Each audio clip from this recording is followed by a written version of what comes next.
fisiopatología, que es lo que nos interesa conocer. Bueno, vamos a hablar sobre el estado nutricional. Con el simple concepto del estado nutricional, nosotros ya podemos darnos la idea de que la importancia que tiene conocer estos temas para nosotros como médicos. ¿Por qué? Porque el estado nutricional guarda estrecha relación con nuestro estado de salud. Hay otras frases que dicen que somos lo que comemos, y pues ciertamente así es. La relación que existe entre los nutrientes, sean buenos o sean malos, va a tener una repercusión en nuestro organismo y en la homeostasis del cuerpo humano. Otro concepto fundamental es la dieta, que si bien muchas personas lo asocian con un régimen terapéutico, no es así. La dieta prácticamente hace referencia a la comida o a todos los nutrientes que nosotros diariamente ingerimos para llevar a cabo las funciones complejas del organismo al día. Obviamente no vamos a hablar en esta presentación acerca de todos los mecanismos fisiológicos que se llevan en la digestión, porque pues eso se ve en fisiología, pero prácticamente podemos decir que el metabolismo y todos los nutrientes que ingresan a nuestro cuerpo, pues se van a descomponer, van a sufrir una serie de procesos que al fin y al cabo se degradan para producir aún más energía. Pero obviamente, como en toda condición, debe haber un equilibrio, ¿no? Entre el consumo diario de energía o de alimentos y el gasto que hacemos, porque desbalances en estos equilibrios entre el consumo y gasto energético puede llevar a ciertas patologías como es obesidad, con sus diversos mecanismos fisiopatológicos y repercusiones cardiovasculares, o bien podemos irnos al otro extremo, que es la desnutrición o un déficit bajo de peso, o no sé, que también tiene repercusiones metabólicas. Entonces, todo esto que acabo de mencionar del estado nutricional se puede resumir en esta pequeña frase de aquí abajo,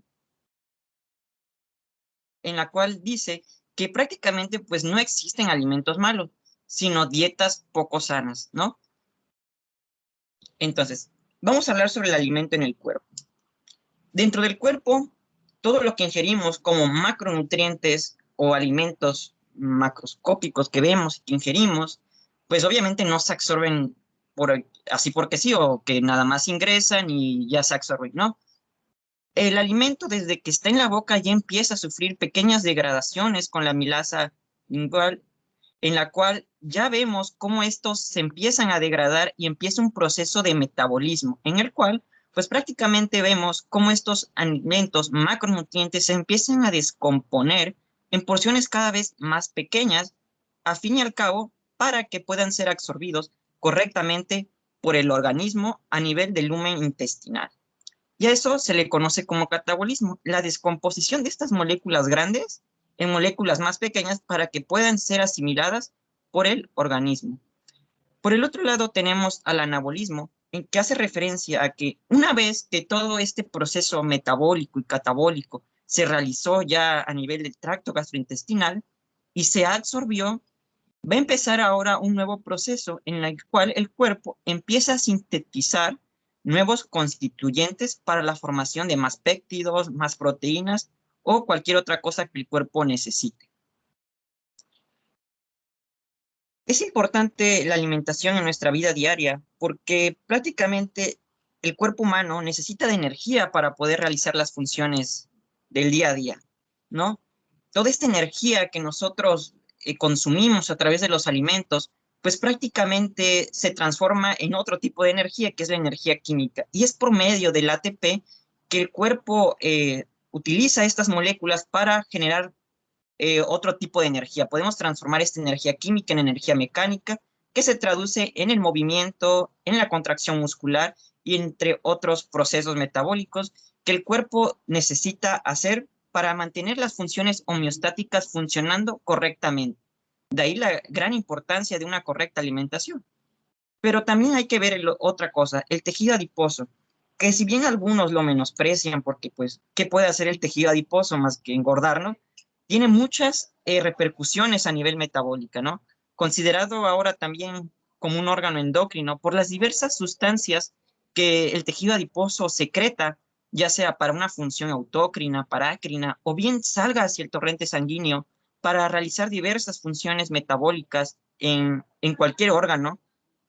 El tejido adiposo tiene mucha importancia por eso mismo que acabo de decir, pero principalmente porque va a participar en diversos mecanismos fisiopatológicos. Vemos cómo actúan los factores de crecimiento, los factores de necrosis y las adipocinas. Y una de ellas importante que voy a hacer énfasis es la lectina. ¿Y qué tiene que ver la lectina? Bueno, porque esta lectina que actúa a nivel endocrino, al ser liberada hacia el torrente sanguíneo y dirigirse hacia el hipotálamo, lo que genera es que disminuye el consumo de alimentos por parte de la persona. Entonces, una persona después de comer puede hacer que el tejido adiposo secrete lectina para decirle al cuerpo que ya no necesita consumir más. De esta manera, o con esto en base, podemos decir que una resistencia a la lectina, o sea, que la lectina se secrete, pero que no actúe a nivel hipotalámico, este mecanismo fisiológico normal de la disminución del consumo de alimento se cancela o se ve alterado, y por el contrario, aumenta aún más el consumo de alimento por parte de la persona y te puede llevar a cuadros de obesidad. Vamos a hablar ahora acerca del gasto energético, que también es fundamental para conocer la fisiopatología de esta enfermedad. Es que el gasto energético, y nada en el universo, yo creo, está quieto, está estático. Todos los átomos y moléculas están en constante movimiento y así en nuestro cuerpo, a un nivel más molecular y atómico, todo esto se está moviendo y hay energía que se va a perder y se va a transformar en otros tipos de energía según la termodinámica. Entonces, pero ¿cómo podemos trasladar este concepto hacia el cuerpo humano? Bueno, el cuerpo humano necesita todos los días una cierta cantidad de energía o de calorías para poder llevar a cabo sus funciones homeostáticas. Si no existiera eso, prácticamente no podríamos hacer nada como seres humanos. Y aquí tenemos tres conceptos fundamentales sobre el gasto energético. Uno de ellos es el metabolismo basal.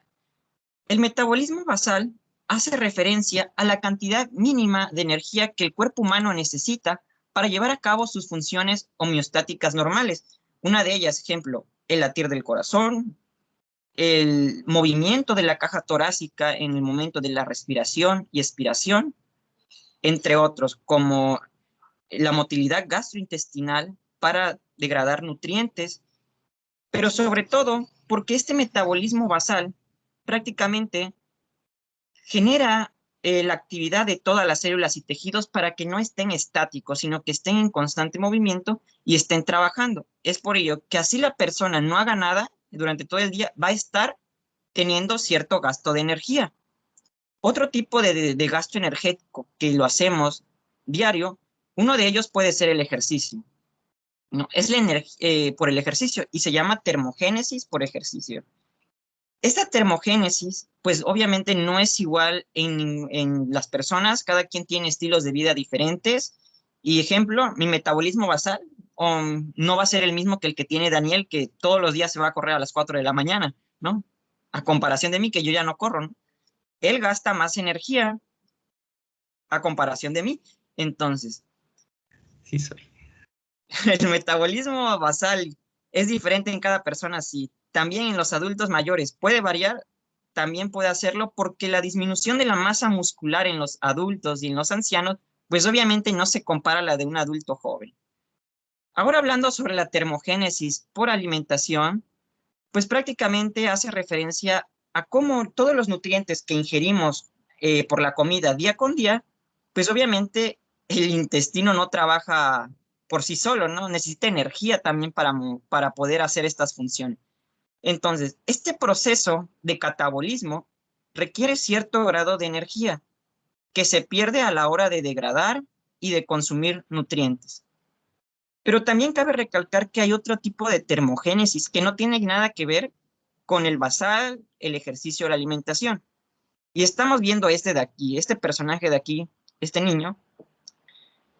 ¿Creen ustedes que el metabolismo basal o el metabolismo sea igual en una persona que sufre ansiedad y depresión a una persona que está completamente sana mentalmente hablando? Es una pregunta.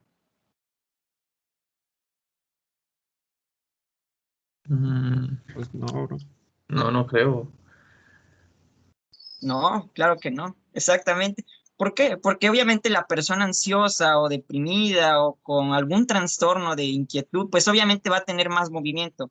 El ejemplo, puede estar moviendo sus piernas a cada rato, puede estar chasqueando los dedos, moviéndose, haciendo clic en el teclado, los que juegan computadora, ¿no? O sea, el metabolismo no es el mismo el que lleva una persona sana que no sufre ningún padecimiento mental, ¿no? Entonces, eso se le llama termogénesis secundaria o una termogénesis alterna al ejercicio, en el cual podemos ver cómo las personas que sufren estos trastornos tienen o pierden más peso que una persona normal.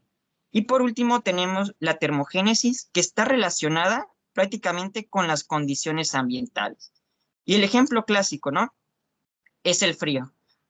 ¿Cómo es que el frío, a nivel fisiológico, puede activar los mecanismos de la tritona y generar los famosos escalofríos para producir calor? El producir calor implica gasto energético y por lo tanto hay pérdida de energía en forma de calor y de esta manera es un mecanismo fisiológico para regular la temperatura en estos ambientes y en la cual también hay gasto energético. En resumen de esto, como seres humanos, a nivel orgánico, nosotros no lo vemos, pero se está llevando un gasto energético que debe de ser, obviamente, suplido por una correcta alimentación. Entonces, si hay gasto energético diario y nosotros no llevamos una correcta alimentación y por ende caemos en la desnutrición, el gasto exceda al consumo. ¿Y qué va a pasar? Pues la persona empieza a bajar de peso. Y si bien el bajo peso puede traer ciertos beneficios a nivel cardiovascular, cuando se exceden los mecanismos compensadores, pues obviamente entramos ya en un cuadro de desnutrición que tiene muchas repercusiones fisiológicas al organismo y que vamos a hablar más adelante. Bueno, hasta ahora hemos visto la importancia de la alimentación en el ser humano, pero ¿cómo evaluamos o cómo decimos que una persona está correctamente nutrida? Por lo regular, la alimentación o la desnutrición la vamos a ver en los niños pequeños, pero también puede pasar en los adultos. Entonces, evaluar el estado nutricional en los niños pequeños, nosotros como médicos de atención primaria, es fundamental hacerlo porque de esta manera evitamos complicaciones a largo plazo. Una de las medidas para evaluar el estado nutricional de nuestros pacientes es por medio de las famosas medidas antropométricas, ¿no? Vamos a medirle al niñito el diámetro de su brazo, el diámetro craneal, entre otras medidas, pero también tenemos otras medidas que nos van a servir a nosotros para hacer un correcto diagnóstico, como es el porcentaje de peso actual, porcentaje de peso de talla actual y el índice de masa corporal. Aquí ya tenemos que usar fórmulas que en realidad, aunque están largas ahí, en realidad que son muy fáciles de aprender y nos van a ayudar mucho, sobre todo a diferenciar un estado de desnutrición de una persona que está llevando un correcto desarrollo secundario a una buena alimentación. Y por último, tenemos los laboratoriales, ¿no? Que más que nada nos van a servir en casos de desnutrición grave o en deshidratación extrema, pero que vamos a ver más adelante. Les puedo decir que uno de los laboratoriales obviamente es el hemograma para ver si hay anemia, la hipoalbuminemia, si ya hay algún problema hepático y si hay edema, pero vamos a hablar de estos tres ahorita, que son los importantes. Mire, ¿cómo voy a saber yo que el niño menor a 5 años está correctamente sano o está llevando una correcta nutrición? Bueno, nos podemos ir una de dos, a la guía de práctica clínica que nos dice que el estado nutricional del paciente, ojo, se evalúa con el peso, talla, el peso para la edad y la medición de la circunferencia del brazo. Y en ningún momento hace mención al índice de masa corporal en los niños menores de 5 años. Y esto es importante que lo conozcan, porque ahorita vamos a ver un ejemplo en el cómo podemos nosotros subestimar una desnutrición y dejar pasar a un niño desnutrido por uno completamente sano. Para ello, tenemos que irnos a esta página de aquí, así lo pueden buscar en el navegador, que son los patrones de crecimiento infantil que nos da la Organización Mundial de la Salud y en el cual nosotros podemos ver todos estos parámetros que nos dicta la guía de práctica clínica. Pero de estos tres, los más importantes son el peso para la edad, o sea, el peso del niño que esté adecuado a la edad que tiene y la medición de la circunferencia. El índice de pesos para la talla casi no se utiliza porque se asocia a diagnósticos erróneos. Pero el peso para la edad y la medición de la circunferencia del brazo es importante saberla manejar. Entonces, vamos a ver un ejemplo. Mire, tengo un paciente femenino de 8 meses, 6 kilos y 60 centímetros de longitud. Vamos a evaluar el índice de masa corporal. Miren, si nosotros localizamos, saben utilizar estos percentiles, ¿verdad? Sí, sí, sí. Ah, Bueno, ok. Entonces, si ustedes se localizan en la horizontal, vamos a ver los meses que tiene la paciente femenino, 8 meses, y hacemos también la vertical del índice de masa corporal. ¿Sí pueden calcularlo, por favor? Si tienen una calculadora a la mano. ¿Cuál es su índice de masa corporal del niño? De la niña, perdón. aguanta, aguanta. A ver.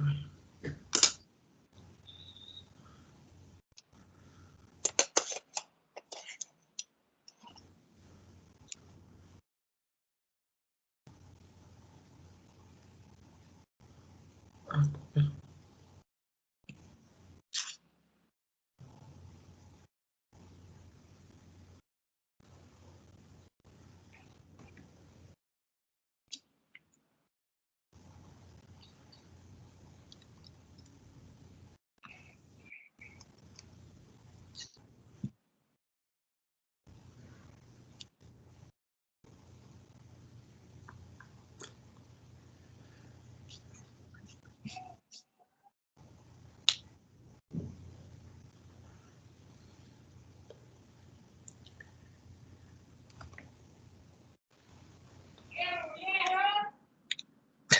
Es 16.6. 16.6. ¿Y tú cómo la consideras? ¿Normal? Pues, o sea, si nos Desnutrido. referimos a los valores que usamos en el día a día, pues Ajá. está bajo, ¿no? Pero si nos vamos a Tabla. a los valores que pues menciona la tabla, pues supongo que el verde es bueno, ¿no? Sí, de hecho, los valores de un paciente normal deben de estar entre el 85 y el 15, con una media del 50. De eso se tratan los percentiles. Y fíjense que al calcular el índice de masa corporal de esta niña, cae dentro del percentil 50, o sea, está normal. Para atención primaria está normal. Pero ¿qué va a pasar si nos... Pero ojo, el índice de masa corporal, la guía de práctica clínica no lo recomienda y vamos a ver por qué. Miren, vamos a utilizar este mismo ejemplo, pero ahora para el que sí recomienda la guía de práctica clínica, que es el percentil de peso adecuado a la edad de la niña. Vamos a hacer lo mismo. Tiene la paciente 8 meses de edad y tiene 6 kilos de peso. ¿Qué pasó ahí? Más. Está desnutrida, ¿no? Según esto. Súper desnutrida, no está por debajo del percentil 50. 3 percentiles abajo, súper desnutrición en esta niña. Entonces vean cómo nosotros podemos dejar pasar estos niños desnutridos por el simple hecho de calcular el índice de masa corporal y no saber utilizar los valores o los percentiles de peso adecuado para la edad de los niños, ¿no? Si nosotros aplicamos la fórmula de peso que les mencioné anteriormente, el peso actual de esta niña es del 75%. O sea que por debajo del percentil 50, el peso de esta niña está disminuido en un 25%. Que el índice de masa corporal no te lo dijo, pero que este percentil sí. Entonces, si nosotros nos basamos en la escala de Gómez de desnutrición para niños pediátricos, vean que el porcentaje de peso es del 75%. Entonces, ¿qué grado de desnutrición tiene la niña? No. Grado 1, Está ¿no? entre el 1 y el 2, ¿no? Pero está desnutrida, ¿no? Ah, bueno. Entonces, la importancia de llevar a cabo el registro de los niñitos en atención primaria desde que nacen y llevar un correcto control con estos percentiles nos va a ayudar a nosotros como médicos a valorar el correcto desarrollo de los niños. Ejemplo, si nosotros como médicos llevamos el control del niño desde los 3 meses de edad que los lleva la paciente, y llevamos un registro adecuado del niño, de peso adecuado para la edad, podemos nosotros controlar al paciente y saber cuándo el niño tiene deficiencia o cuándo está teniendo ingresos o calóricos más altos. Bueno, en este caso clínico que está es el mismo de la paciente anterior, es la paciente de 8 meses, pero vean, ¿no? La clínica lo que nos dice, ¿no? Piel pálida, campo pulmonar hipoventilado, hepatoesplenomegalia, el edema, tiene anemia la niña, tiene hipoalbuminemia y trombocitopenia. Con estos datos nosotros podemos hacer rápido el diagnóstico. Bueno, sí, tiene campos pulmonares hipoventilados, pero a lo mejor es secundario al cuadro neumónico que padece. Pero ¿cómo explicamos la fisiopatología de todos estos signos y síntomas que padece? ¿Cómo explicamos la piel pálida? ¿Cómo explicamos el hepatoesplenomegalia? ¿O cómo explicamos el edema? Bueno, la fisiopatología nos va a ayudar a entender todos estos conceptos que están aquí y que vamos a ver más adelante. Pero fíjense, de una vez le pongo aquí, no debí de poner esto, pero en la escala de Wellcome, vean, el porcentaje de peso de la niña, si recuerdan, era del 75%, ¿no? Está aquí, 75%, y vemos que tiene edema, sí, tiene edema en ambas piernas y tiene hepatoesplenomegalia. Entonces, como tiene edema, según la escala de Wellcome para desnutrición en los niños pediátricos, esta niña padece de algo que se llama kwashiorkor. Y vamos a explicar también la fisiopatología de esta enfermedad. ¿Alguna duda hasta aquí? No, Lo del porcentaje, ¿cómo es que lo sacaste? El porcentaje. Ajá, peso estándar. Ok, aguanta, déjame el regreso.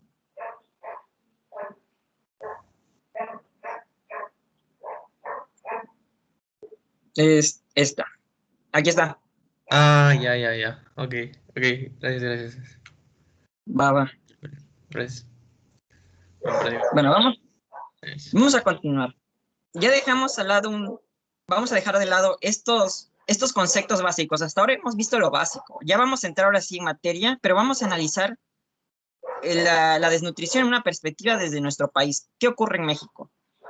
Según la encuesta nacional de nutrición que viene en la guía de práctica clínica, viene que la prevalencia de la desnutrición sí es de impactar, ¿no? Porque vean, cómo el desmedro, que prácticamente hace referencia al bajo peso, que no está acorde a la edad de los niños, es del 12.7. Los niños con desnutrición leve o peso bajo están en el 5, y la emaciación, que es la pérdida ya de masa muscular secundaria a la desnutrición, está en el 1.6. Vamos, si hacemos las sumas de estos valores, alrededor de 1.6, 19.3%, ¿no? O sea, los trastornos de alimentación o de déficit alimentaria en nuestro país es del 20%. Esto quiere decir que 2 de cada 10 niños a lo mejor están padeciendo desnutrición. De ahí la importancia de nosotros como médicos, el saber diagnosticar la desnutrición para dar un correcto abordaje a ellos. Obviamente la prevalencia pues es más alta en aquellos lugares en el cual no hay tanto desarrollo, y el claro ejemplo, ¿no? El sur del país y las zonas indígenas o más marginadas de México. Es donde vamos a ver estos trastornos alimenticios. Y aquí me equivoqué, en 1090 era 1990, y en el 2002, pues obviamente las causas de desnutrición, pues fue la cuarta causa de muerte después de las diarreas y en las enfermedades infecciosas en estos niños. La verdad, créanme que estos temas no me gustan darlos porque sí soy bien chillón, yo no me gusta ver a los niños así, pero pues no modo. Entonces, ¿qué es la desnutrición? ¿Qué es? Bueno, según Ramos Galván, vean, ahí le subrayé en rojo lo más importante. Obviamente la desnutrición no es normal, es un estado patológico que puede ser reversible y que es secundario a una deficiencia de los nutrimentos en estos niños, ¿no? Entonces, al haber insuficiencia de nutrimentos, obviamente las células del organismo ya no trabajan con la misma intensidad o no trabajan de una manera adecuada a comparación de una persona que sí está bien nutrida. Y eso es la desnutrición. La deficiencia o la incorporación de los nutrimentos a una dieta normal. Pero la desnutrición puede ser de dos tipos, ¿no? Una es la primaria, que se debe netamente a una baja ingesta de nutrientes, de carbohidratos, de proteínas, de una dieta normal, vaya, y una desnutrición secundaria, ¿no? En la cual sí hay una correcta ingesta de alimentos, pero algo está pasando a nivel intestinal que no se están absorbiendo y por obvias razones, pues el cuerpo no asimila estos nutrientes, son excretados sin ser absorbidos y hay desnutrición. Las causas de la desnutrición, pues van a variar de persona a persona. Las secundarias, pues obviamente son por causas patológicas a nivel intestinal, pero las primarias, el claro ejemplo de la desnutrición o el ejemplo que siempre te van a dar es la pobreza, ¿no? Y pues ciertamente la pobreza en los países en donde los índices de marginación, de educación son bajos, en la cual la gente se dedica más al campo, pues va a tener más deficiencias que una dieta occidental que nosotros llevamos, ¿no? Las guerras en aquellos países como Siria, África, en la cual hay destrucción de los cultivos de estas personas, va a predisponer a la desnutrición, ¿sí? A veces la misma ignorancia que tenemos las personas, ¿no? Que no sabe que una persona embarazada necesita más nutrientes que una persona normal, o que le dejan de dar lactancia materna al niño antes de los 6 meses, pues va a llevar a cuadros de desnutrición en estos niños. Pero también tenemos otros tipos de desnutrición a causa de las autoimpuestas, ¿no? Que la misma persona tiene una mala percepción de sí misma en la cual recae en una desnutrición o se limita la ingesta de alimentos y lo lleva a cuadros de anorexia o a cuadros de bulimia. Entonces, como esta presentación, más que nada, estamos haciendo referencia a lo que es la desnutrición, pues la anorexia y la bulimia no la vamos a ver, pero sí vamos a ver una vista rápida de la fisiopatología de ella y de las diferencias que hay. Obviamente la anorexia y la bulimia son trastornos que se dan principalmente en la adolescencia y son más común en mujeres que en hombres. Y a veces son acompañadas de algunos padecimientos mentales, ¿no? Según la DSM-5. Los trastornos de ansiedad, los cuadros de depresión o aquellas personas que tienen una imagen perfeccionista de su cuerpo y que quieren ser perfectas, adquieren trastornos compulsivos de limitárselos a la alimentación y recaen en una desnutrición. Y los dos famosos, pues, es la anorexia y la bulimia. ¿Cuál es la diferencia de ellos dos? Prácticamente en la anorexia, la persona está comprometida con bajar de peso. Ella se ve como una persona obesa, tiene miedo a engordar y nunca está satisfecha con los resultados y quiere seguir bajando de peso a pesar de que está por debajo de los percentiles en los que debería. Entonces, el diagnóstico de la anorexia es con esta persona que tiene una alta determinación por el ejercicio y por la dieta, más la distorsión de la imagen corporal. Con eso se hace el diagnóstico de la anorexia. Y las consecuencias fisiopatológicas de ella, obviamente, es que al limitarse la ingesta de nutrientes y de hierro, pues el organismo compensador se limita a perder más. ¿Y cómo lo hace? Bueno, cancelando lo que es el flujo sanguíneo en la menstruación y da cuadros de amenorrea. Obviamente el déficit de nutrientes en estos pacientes jóvenes que están en desarrollo lo estamos limitando. La mayoría de las hormonas que proceden del colesterol, al estar limitadas, pues obviamente trae repercusiones al estrógeno y al hombre a la testosterona, pero en la mujer vean cómo la disminución de estrógenos puede limitar las características sexuales de ella, pero también puede tener trastornos a nivel metabólico, como es una osteoporosis, que predispone a esta paciente anoréxica a sufrir fracturas. En el caso de la bulimia, prácticamente es un consumo excesivo de los alimentos por parte de la persona. Por lo regular, no hay tanta pérdida de peso como en la anorexia, pero lo que sí es característico de la bulimia son los famosos atracones que la paciente lleva después de ingerir una cantidad de alimentos y que después de esto recurre al vómito o un ayuno prolongado. ¿Y cuáles son las alteraciones fisiopatológicas en la bulimia? Pues obviamente el vómito, la pérdida de hidrogenión y la pérdida de ácidos aumenta las concentraciones de bicarbonato, llevándote a una alcalosis de tipo metabólica en estos pacientes.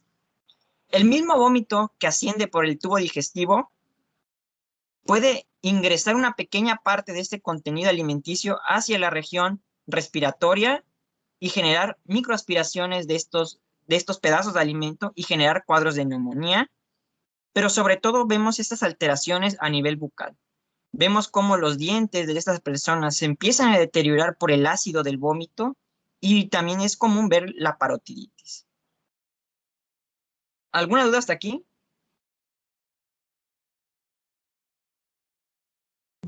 No. Disculpen si voy rápido, pero pues como nada más tenemos una hora, pues sí, no quiero pasarme más del tiempo. Bueno, Vale. en cuanto a la fisiopatología de la desnutrición, esto es importante. Aquí voy a escribir porque como tal en el POR de fisiopatología no viene toda la fisiopatología, ¿no? Y tienes que regresar al Guyton para ver qué está pasando al cuerpo. Entonces, voy a empezar a escribir aquí. Si tienen alguna duda al explicar la fisiopatología, ahí me dicen y pues nos regresamos. Vale.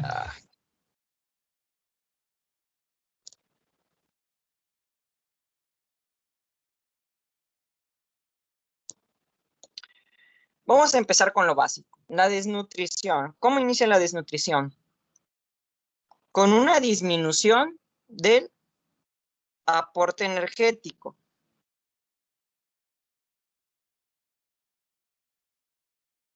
Sí se ve en la pantalla lo que escribo, ¿verdad? Sí, sí se ve. Ok, bueno. Entonces, disminuye el aporte energético en el paciente. Bueno, a nivel fisiológico, esto no va a repercutir mucho porque pues, los mecanismos compensadores van a limitar este cuadro. Pero, ¿qué va a pasar cuando ya la desnutrición es grave o caemos en un grado de inanición completa?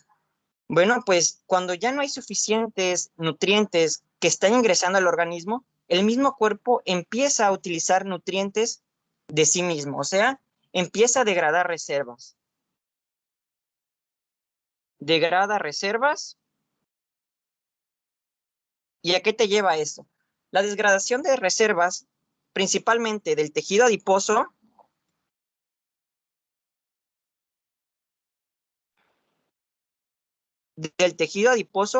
te va a llevar a ¿qué?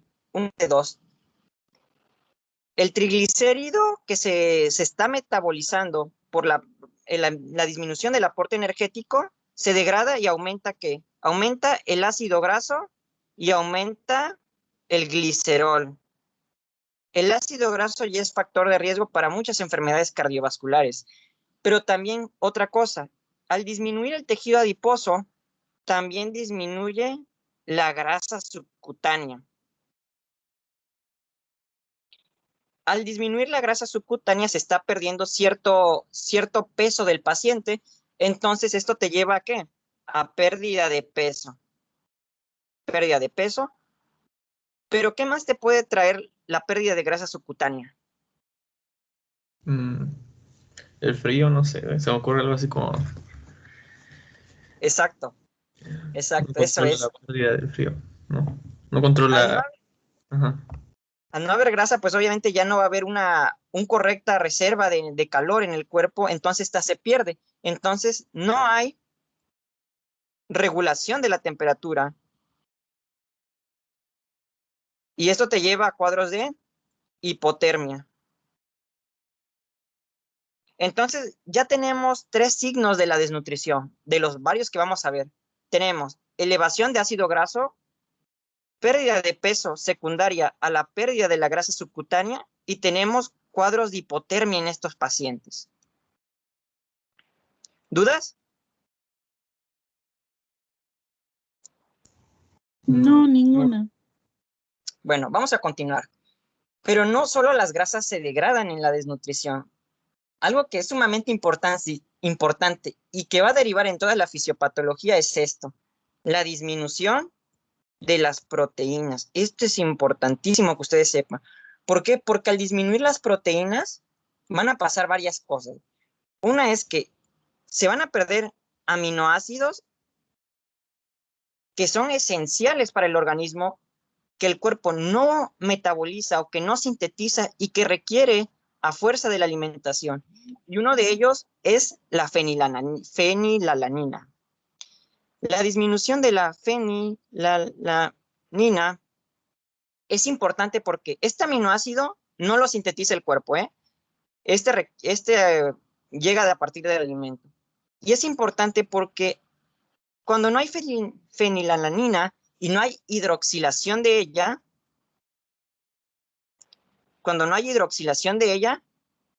no hay ¿qué? No hay tirosina. Y si no hay tirosina, no hay melanina. La melanina que se encarga de dar color a la piel y a otras estructuras como es el cabello. Al no haber melanina, va a generar hipopigmentación. Y lo podemos ver en los niños que están desnutridos, como a veces hay porciones de su cuerpo que se ven más blanquitas que otras regiones, que son pequeñas manchitas que tienen. Obviamente, al no haber melanina, también, ¿qué más podemos ver? Estos niños prácticamente no tienen protección contra el sol, entonces las quemaduras en ellos y las alteraciones en la piel por parte de las quemaduras solares son interesantes, ¿no? Entonces, aumenta el riesgo de daño solar. Ese es otro signo que podemos ver. Pero, ¿qué más? ¿Qué pasa en el cabello? Obviamente, cuando no hay melanina en el cabello, se empieza a perder pigmentación de ella.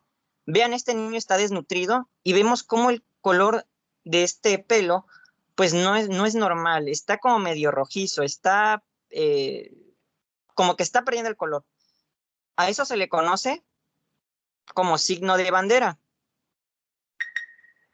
que es la pérdida de color en el pelo y que se torna ahora de un color rojizo.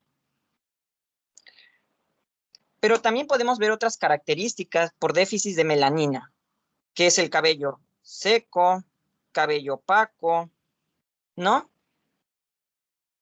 Que son consecuencias del déficit de las proteínas. Entonces ya tenemos otros signos más de la desnutrición. Signo de bandera, cabello seco y opaco que se cae fácilmente, la hipopigmentación y las manchitas blancas que tienen estos niños y el riesgo del daño solar. Y esto es consecuencia por la pérdida de melanina. Pero ¿qué más pasa? ¿Qué más le pasa al cuerpo? Okay. Disminución de proteínas. Vamos a seguir en proteínas porque esto es importante. Ya vimos qué pasa al cuerpo cuando hay pérdida de aminoácidos, pero ahora vamos a hablar a nivel vascular. ¿Qué pasa a nivel vascular? Si ustedes recuerdan los mecanismos de Franz Starling, uno de los factores que se necesitan para tener a la sangre circulando en el torrente sanguíneo son las proteínas y la presión hidrostática. Pero ¿qué pasa? Al haber una déficit de proteínas, disminuye lo que es la presión oncótica. ¿Y qué creen que va a pasar? Obviamente, esto es obvio.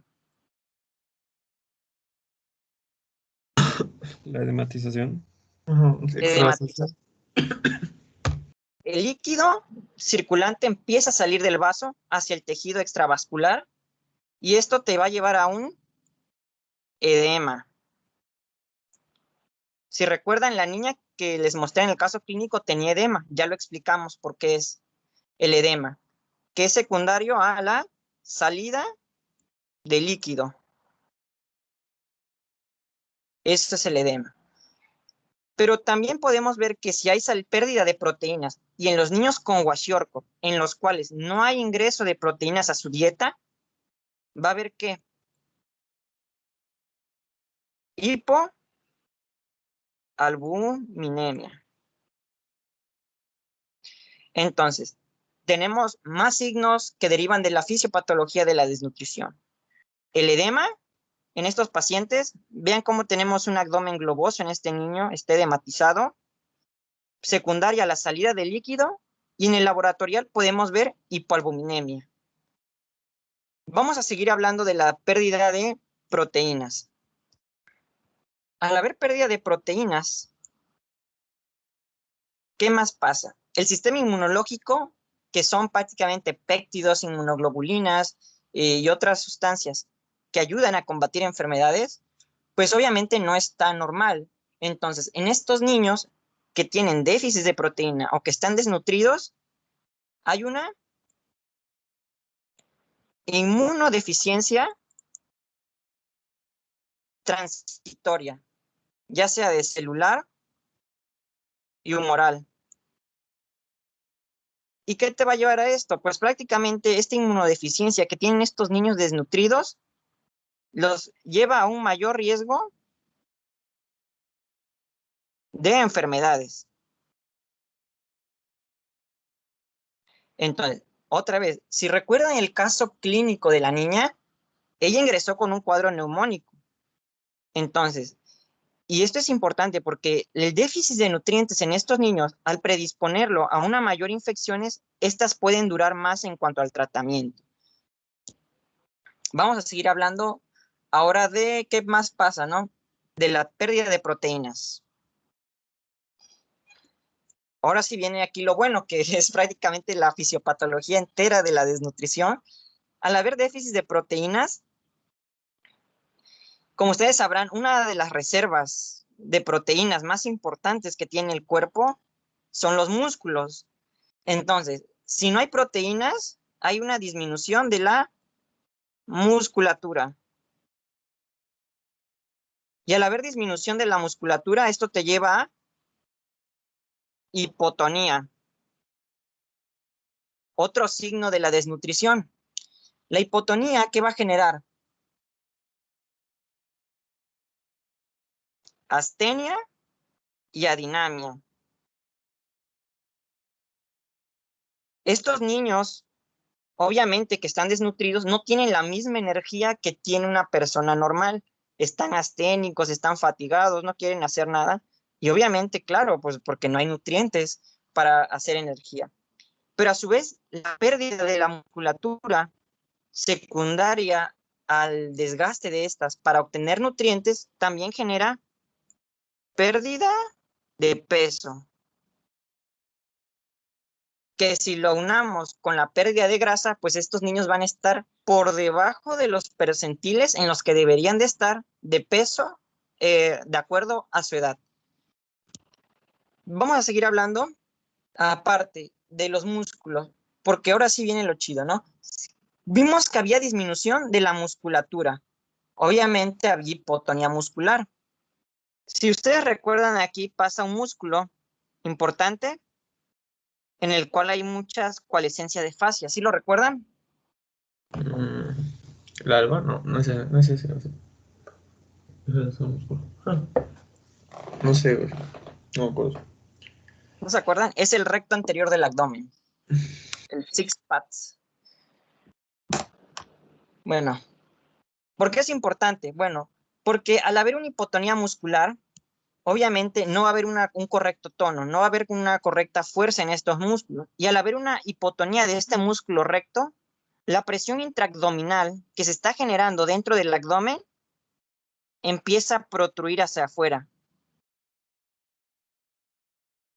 Y si le agregamos el edema, que de por sí ya está en estos niños con desnutrición, obtenemos la famosa pancita globosa o el abdomen protuberante, que es signo patonómico del kwashiorkor. Con eso se explica la fisiopatología de esta enfermedad. Pero ¿qué más pasa? A nivel cardiovascular, obviamente no podíamos dejar afuera el corazón. Obviamente, al disminuir el metabolismo basal en estos niños, porque ya no hay prácticamente nutrientes, el corazón ya no va a trabajar de la misma manera que lo hacía en una persona normal. Entonces, el corazón, también al perder cierta parte de proteínas, empieza a disminuir la frecuencia cardíaca, a disminuir el gasto cardíaco. Y una vez que ya nos metemos con el gasto cardíaco disminuido, ya podemos explicar un montón de cosas que le van a suceder al cuerpo con solo conocer la fisiopatología de una insuficiencia cardíaca. Que obviamente los niños desnutridos no la van a tener, pero que es importante para explicar el porqué de otros signos en estos niños desnutridos. ¿Alguna duda hasta aquí? No, bro, todo claro. Oye, ¿puedes repetir nada más lo que habías dicho del recto anterior o por qué se le formaba el abdomen así, por favor? Ah, sí. Mira, habíamos comentado que había pérdida de la hipotonía muscular porque disminuía la musculatura, porque de ahí se estaban obteniendo nutrientes. Entonces, al no haber un correcto tono de los músculos, principalmente el recto del abdomen, que es este que les dibujé aquí, pues obviamente no va a poder comprimir correctamente la cavidad abdominal. Entonces, el aumento de líquido en el abdomen, que era secundario al edema, que ya lo habíamos visto, aumentaba la presión intraabdominal. Y al haber un aumento de la presión intraabdominal o todavía haber una hipotonía de este músculo, pues este músculo sí va hacia afuera. Aquí se las dibujé en las flechitas. Y al irse hacia afuera, protruye y genera esa pancita globosa que tienen los niños con kwashiorkor. Wow, gracias. Va. Entonces, vamos a explicar ahora la fisiopatología de la desnutrición desde una vista cardiovascular. ¿Qué pasa? No podía dejar afuera el corazón. Miren, vamos a hablar qué pasa a nivel intestinal. Al disminuir el gasto cardíaco, si ustedes recordarán no sé, una imagen del Guyton, que era que era algo así, que era la mucosa y que tenía unos vasos, ¿sí la recuerdan? Sí, sí, que se... Sí. Ah, bueno, perfecto. Bueno, porque con eso explicamos la fisiopatología. Al haber un bajo bombeo del corazón, pues obviamente la sangre que llega no alcanza a subir hasta la mucosa del epitelio intestinal, que es esta zona de aquí. Entonces, al no haber ascenso correcto de la sangre, porque no hay un correcto bombeo cardíaco, ¿qué creen que le pasa a la mucosa? Empieza a ulcerarse. No, Necrosis. Empieza a Ya no hay una buena necrotarse. absorción de los nutrientes, ¿no? Ah, no. ¿Qué es lo primero que pasa? Al haber necrosis, hipoxia. No,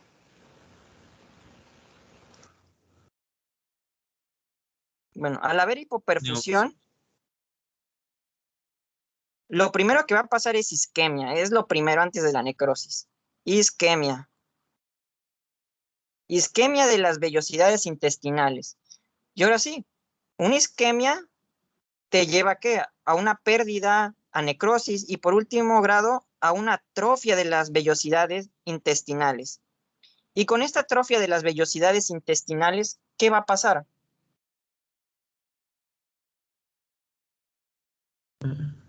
La mala absorción, ¿no? Mala absorción. ¿Qué más? Descamación, no sé si es. Sí, desescamación de la mucosa. Pero ¿qué más? Recuerden la fisiología. ¿Qué más hay en el epitelio? Las glándulas están, ¿no? Glándulas, ok, sí. Pero ¿qué más? Algo más importante. Las placas. Las placas de Peyer. Placas de placas, Peyer, ajá. ok. Predispone a infección intestinal, sí. Pero ¿qué más? Recuerden la fisiología y la histología.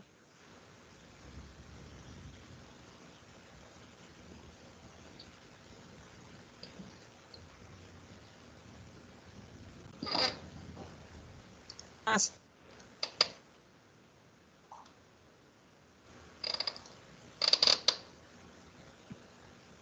Bueno, ya se las digo. Sí, ya, me rindo. Bombas. ¿Qué bombas tenemos?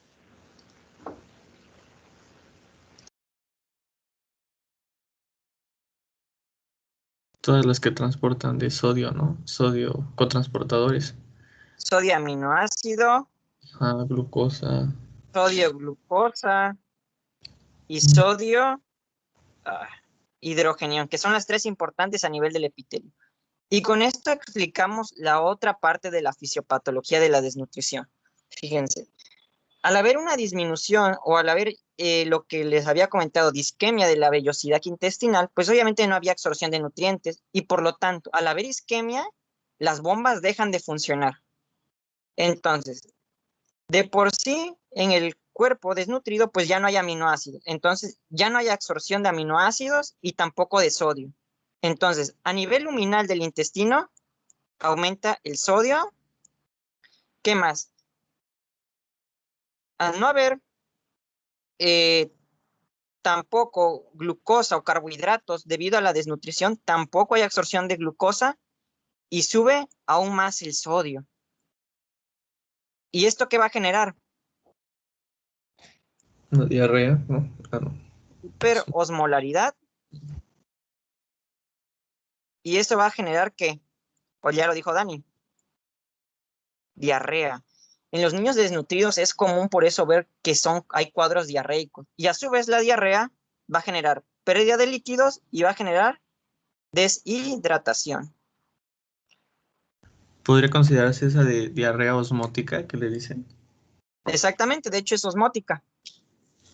Ah, Osmótica. Y al no haber glucosa tampoco, también hay hipoglucemia. Entonces ya tenemos otros signos de la desnutrición: deshidratación, diarrea, hipoglucemia. Y con esto, pues, estaríamos hablando ya de toda la fisiopatología de la desnutrición. Y lo último y lo más importante, el retraso del crecimiento. Estos niños no tienen una longitud o una talla de acuerdo a la edad y de acuerdo al peso. Eso es lo importante y es signo de la desnutrición. Obviamente esta fisiopatología pues se queda corta, ¿no? Porque pues hablar de desnutrición hay que hablar también qué le pasa al cuerpo cuando hay déficit de vitamina A, cuando hay déficit de vitamina D, de vitamina K, de vitamina E. Pero creo que con esto que les acabo de explicar ya tienen las bases para entender un poquito de la fisiopatología. No sé si tengan una duda hasta aquí.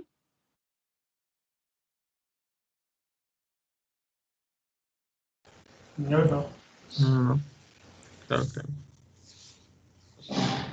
Bueno, si no hay dudas, pues vamos a continuar. Ya con lo último, el marasmo y el kwashiorkor. Bueno, ya sabemos la fisiopatología, así que no, pues no hay mucho que decir. ¿Cuál es la diferencia entre una y otra? Hay que recordar, como vimos anteriormente, que tenemos dos compartimentos proteicos en el cuerpo. Uno que es el completamente muscular y el otro es el visceral, que está a nivel hepático. Entonces, en ella radica la diferencia entre el marasmo y el kwashiorkor. En el marasmo, pues obviamente va a haber más degradación del músculo y por lo tanto podemos ver que estos niños, vean, tienen más pérdida de la musculatura y de la grasa subcutánea, ¿no? ¿Esto qué genera? Bueno, al haber una pérdida de la musculatura de las extremidades, ¿qué creen? El niño se ve más cabezoncito. Es una característica del marasmo. Al haber atrofia muscular de las extremidades, la cabeza se ve más grande o desproporcionada a su cuerpo. Y en el kwashiorkor, al haber un déficit de proteínas por parte del nivel hepático y porque no hay una ingesta correcta de estas, pues prácticamente predispone al edema por pérdida de presión oncótica. Entonces, vemos este niño edematizado, con hepatoesplenomegalia, vean. Y aquí radica algo interesante. Si ustedes recuerdan el caso clínico que les mostré al principio, la niña, la paciente pediátrico, tenía un índice de masa corporal normal, pero estaba desnutrida. Y mi pregunta, si ustedes ahorita que ya saben la fisiopatología, es, ¿por qué creen que el índice de masa corporal estaba normal, pero había desnutrición?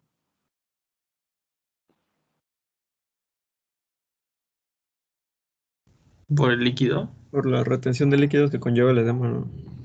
Exactamente. Esta retención hídrica compensa el peso perdido y obviamente no se refleja en el índice de masa corporal. Por eso es importante, y la CDC también lo dice, que no utilicen el índice de masa corporal en los niños menores de 2 años, porque si ustedes lo hacen pueden pasar a niños desnutridos por niños sanos. El tratamiento de la desnutrición, obviamente conociendo la fisiopatología, es fundamental y es básico, y prácticamente es la lactancia materna en los niños menores de 6 meses para evitar el kwashiorkor, y obviamente el manejo es intrahospitalario. todo niño con desnutrición debe de ingresar a UCI o no sé, a urgencias o con el médico familiar para un tratamiento correcto, en el cual vamos a corregir la hipoglucemia y los carbohidratos del niño. Vamos a corregir esta hipotermia que tienen los niños con desnutrición, pero sobre todo hay que darles antibióticos de amplio espectro. Y no lo digo yo, lo dice la guía de práctica clínica. Hay que darle antibiótico por 7 días porque, como ya habíamos mencionado, al haber un déficit del sistema inmunitario, lo predispone a ciertas infecciones. Pero también hay que reponer la dieta en estos niños. Y es aquí donde ya entra la función del nutriólogo, que lo valore el nutriólogo para dar una correcta dieta o un régimen para que pueda reponer día con día o el peso y los carbohidratos, proteínas que requieren. Nosotros como médicos nos vamos a enfocar en esto, en tratar la hipoglucemia, hipotermia y las infecciones, que no lo ve el nutriólogo, pero el nutriólogo sí va a ver las deficiencias proteicas y calóricas y él las va a manejar. Entonces, el tratamiento de la desnutrición requiere un equipo multifactorial para tratarlo, pero sobre todo algo que se los puse hasta en rojo. No le den sodio ni le metan líquidos a estos niños. Una, porque ya están edematizados y le meten más sodio y líquido, activan el sistema renina, lo edematizan y el corazón, que de por sí ya ni latía porque estaba desnutrido, lo mete sin insuficiencia cardíaca. No lo hagan. Y por último, ya para terminar, me gustaría cerrar esta parte de la presentación con esta imagen. La UNICEF publicó un artículo en el 2018 de este niño que se llama Pierre, en el cual tenía un déficit proteico calórico extremadamente feo.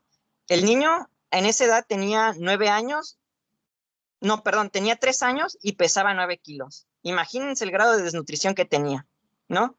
Pero el tratamiento oportuno de los padres llevaron a Pierre que en tan solo un mes este niño se recuperara. Y aquí estamos viendo la foto del mismo niño al mes del tratamiento de desnutrición y vean cómo mejoró y recobró la alegría del niño. Entonces, si bien la desnutrición no es algo que nosotros podamos evitar, sí podemos tratar en estos pacientes. Así que, pues, muchas gracias. No sé si alguien tiene alguna duda hasta aquí. ¿Quieran comentar algo? Estoy abierto a preguntas o a lo que ustedes quieran.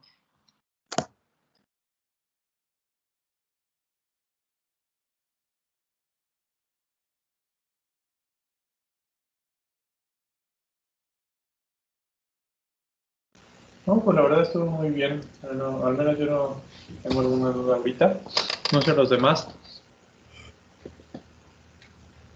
No, pues todo correcto. Todo perfecto. Entonces, el Washerford Pues, es déficit. O sea, Exacto. el niño no come proteínas, ¿no? Básicamente. No consume. Exacto, de hecho, si te vas al Robbins, creo que ahí dice que en la lengua, una lengua africana significa enfermedad del niño desplazado. Los niños que tienen hermanitos tempranamente muy rápido, pues obviamente se le deja de dar lactancia materna a uno por dársela al otro, ¿no? Y el otro que no la recibe, pues al no tener proteínas, se desnutre y genera kwashiorkor. Okay. Y el marasmo El marasmo, ajá. es energético, dice que energético y calórico. O sea, Exacto. aparte de no recibir proteínas, no recibe los demás nutrientes. Exactamente. Y otra característica laboratorial con la que la puedes descartar, beta-lipoalbuminemia. Los niños con kwashiorkor tienen hipoalbuminemia y los niños con marasmo no la tienen, porque no hay pérdida de proteínas. Ah, ok. igual les pasé una fotito al grupo donde están las diferencias de los tipos de desnutrición, por si la quieren ver. Gracias. Ahorita la checo, gracias. ¿Alguna otra pregunta o duda? No sé.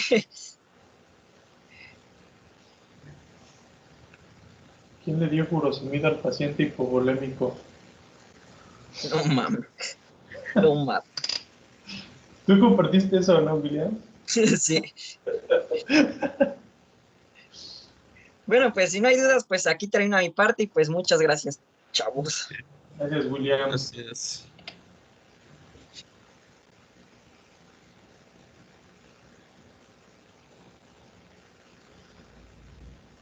Pues yo creo que por hoy ya terminamos. Yo creo que sí. Entonces mañana empezaría yo.